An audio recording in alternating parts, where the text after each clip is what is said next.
Altered art installation series was held at the Adamstown Uniting Church during 2018, and I chose very carefully 6 artists who I thought could take on the challenge of putting their work in this historic 1920s church.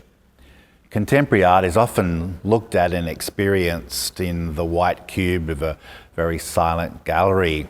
You don't have to do very much to look fabulous. So it's a bit of a challenge putting contemporary art into a space where community gathers and there's funerals and baptisms and concerts and celebrations. So it was quite delightful, precarious and interesting to give the challenge to 6 artists in the Newcastle region to install work that would open up questions around contemporary values and justice during this troubled year of 2018. The series was called Altered, which is a bit of a play on 2 words. Altar, which is that religious furniture where it's set aside as a special and holy place, and also the other meaning of the other word, alter, to change. So I guess my question was, what would happen when you put contemporary art into this very special place? How would that intersect the questions that we are living with as human beings at this point of our history? Issues of environment and politics and race, and allow art to infiltrate and disturb this space and to raise questions. And could the church and the concerts and the people who gather here live with questions instead of the comfort of age-old certainty? Penny Dunstan was the first artist to install work. Penny's an unusual person in that she has a long history as a scientist. She's a soil person, and her artwork tended to a project she'd been working on in response to mine reinstatement sites in the Hunter Valley. So on the table in front of the congregation, she placed a series of earthen bowls which literally crumbled back into their natural state over the weeks of the exhibition.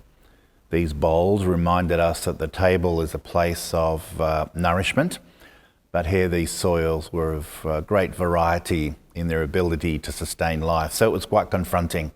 What are we doing with the Hunter Valley? This is our breadbasket. Are we caring for it? And above the table, this white bandaged tree whose roots had been burnt at 500 degrees Celsius due to the large amount of coal dust in the soil. So it was our burning bush, picking up that biblical reference to Moses in front of a burning flaming bush as the presence of God. And behind the table, 4 large panels painted black, which often conveys a sense of mystery, but this time covered with coal dust. I think the work confronted us with the mystery and the social implications of living in a mining valley and the questions that are facing us now in terms of an environmental crisis.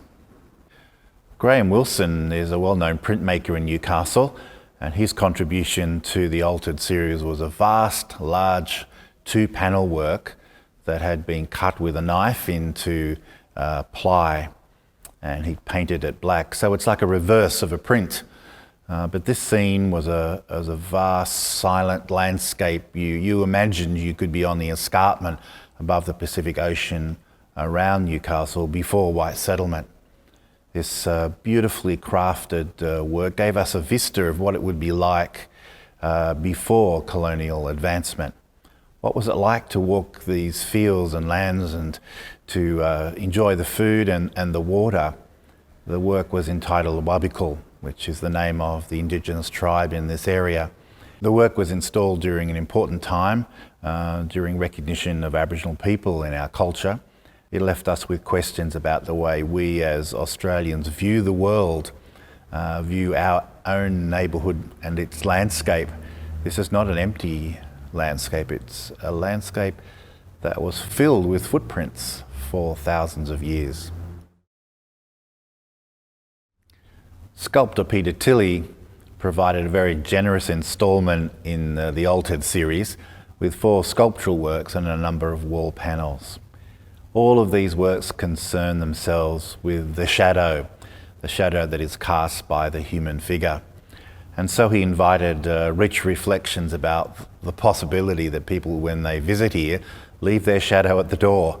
What would it mean to bring all that vital, repressed information into this space and to uncover it?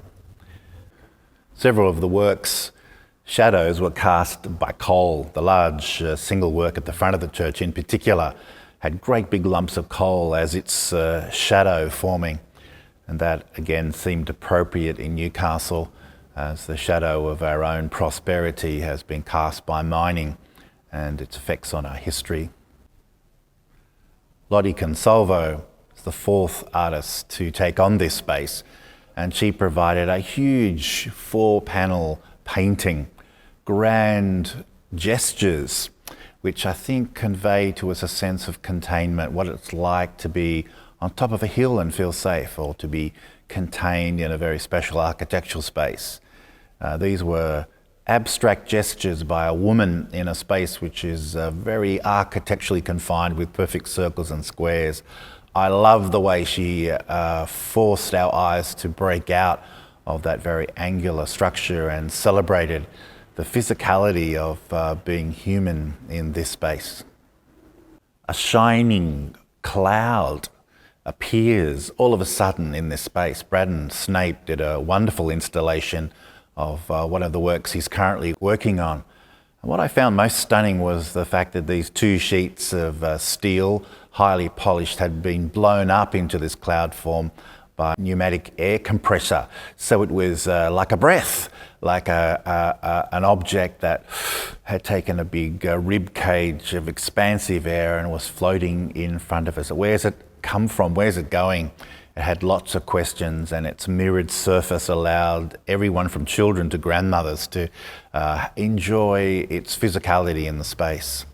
So who are we as human beings as we take our breath and experience in delight and that moment of gasping at the wonder of the world around us?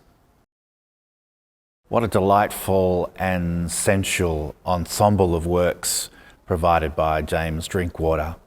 A beautifully textured, highly coloured painting that was offset with these grand ceramic objects. James tells me that he was greatly affected by a visit to Tahiti and enjoyed the Polynesian culture, the worship on Sunday, the oral stimulation of a community that expresses its delight. And so in the space for our final flourish for Altered was a series of works which reminded us of our basic physicality. To be alive is to be sensually alive.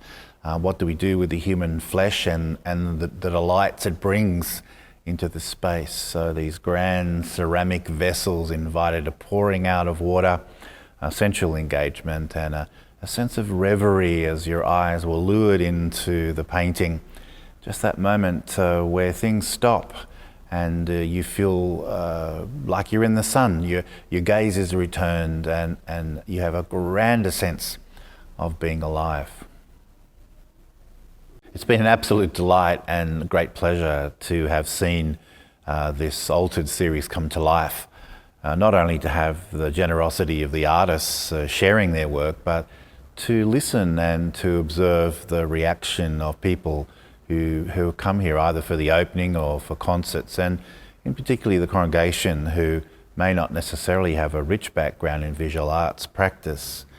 And they've had the chance over weeks to keep looking and thinking and reacting to visual information, and to allow those questions to open up a deeper set of questions around what it is to be human, and what you might think about God, where God might be, where questions might take you, how you live with approximation rather than certainty, to allow, I think, more permissive sort of questions to occur in the space than perhaps some people would think could occur.